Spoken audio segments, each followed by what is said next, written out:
It was the time of summer. Me and my friends gathered around a crackling campfire in the park. We were feeling happy and having fun, laughing and telling jokes when Alex, who was always up to something, came up with a challenge. "Hey, I've got a challenge for you," he said with a sneaky smile. "I dare you to go into the school at midnight. All by yourself." Our school had a reputation for being haunted, and entering it alone at night was a task that only the bravest would consider. I don't know what got in my mind, and I accepted the dare without any hesitation. When it was exactly midnight, I stood in front of the big gates of our school. The moon made everything look strange and spooky on the empty streets, and the weak lights from the lampposts couldn't chase away the darkness. My friends had gone off in different directions, and their excited laughter had faded away. I took a deep breath, tried to be brave, and pushed open the old gates that made a creaking sound. The area where the school's outdoor space was spread out in front of me. Shadows moved and twisted, making normal things look scary. Every time I took a step, it sounded loud and echoed through the empty hallways, making the already creepy silence even more eerie. As I ventured further into the dimly lit hallway, a heavy weight pressed upon my chest.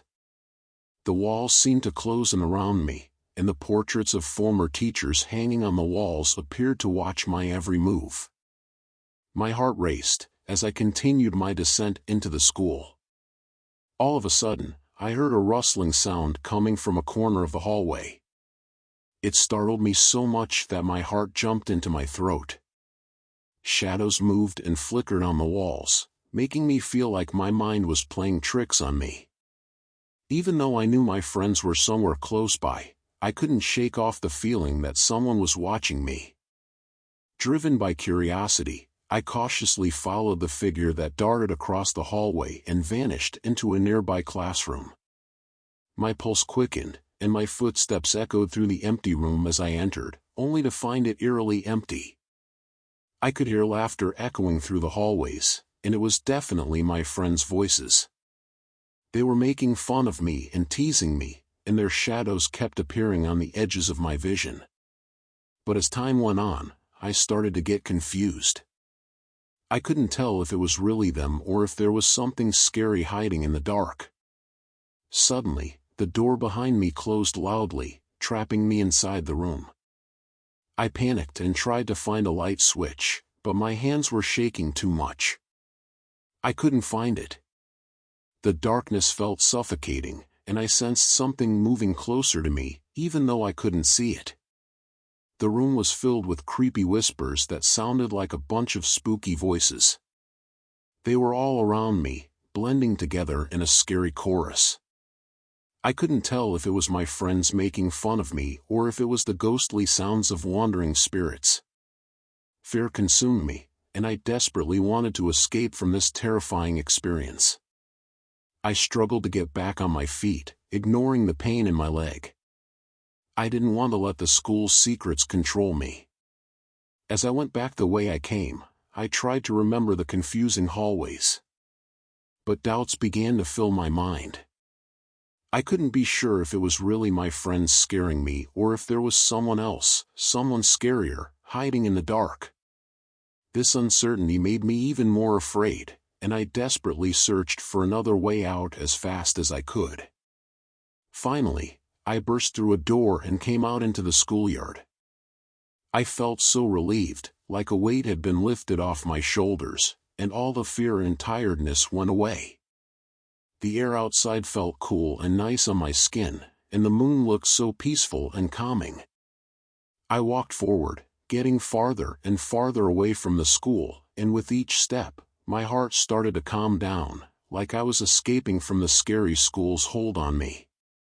After reaching to my friend when I asked them about the sounds I heard in school, the door slammed but could not recall anything. They were shocked to see me this scare, not knowing what I had gone through inside the school. That experience taught me something important. Some challenges are best avoided, and being scared can have both good and bad sides. Since that night, I promised myself to appreciate the safety and happiness of daytime, and to leave the mysteries of the shadows behind.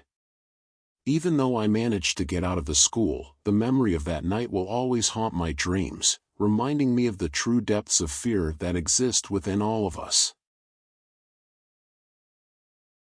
It was already evening. I quickly closed my jacket, pulling it tight to stay warm as it was getting late.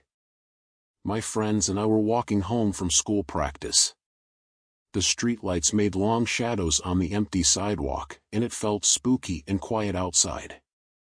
Little did we know that something scary was about to happen. As we walked, we started feeling uneasy, like something was wrong.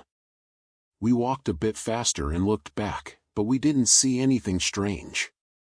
However, the footsteps behind us became louder, echoing through the empty street. We looked at each other nervously, our hearts beating faster with fear. We heard rustling sounds and low talking. I tried to see in the dark, but all I could see were people wearing hoodies coming towards us. Their faces were hidden under their hoods. We felt a chill down our spines as they came closer. We panicked and started running, hoping to escape from them.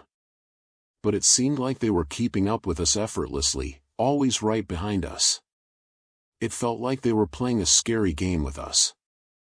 We tried to lose them by running through narrow streets and alleys, but no matter how many turns we made, they never stopped following us. Their footsteps grew louder, and they whispered in a creepy way that made us feel even more scared. With our hearts pounding, we made a quick decision to hide in an old warehouse nearby. It was a rundown building, a place that nobody used anymore. We squeezed through a broken window, and the smell of decay filled the air. It was dark inside, and we felt completely surrounded by darkness. We huddled together, trying to catch our breaths, and listened carefully for any signs of the people chasing us.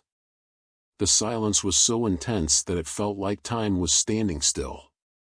Each minute felt like it would never end. Just when we started to relax, thinking we had escaped, we heard a creaking sound.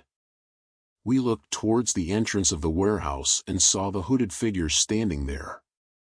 Their eyes seemed to be filled with a mean and scary look. They were getting closer, moving quietly. Fear gripped us, and we felt trapped. We didn't know what to do. But we decided not to fight them, because we realized something shocking. When I tried to hit one of them with a wooden stick, my hand went right through them as if they were ghosts. We realized that these hooded figures weren't human. They were something beyond our understanding. I looked at my friends, and without saying anything, we agreed to escape instead of trying to fight. We knew that fighting wouldn't help us. We managed to slip past the hooded figures, and they disappeared like smoke as we made our way towards the exit. When we finally reached the outside, we felt a sense of relief, but we were still cautious.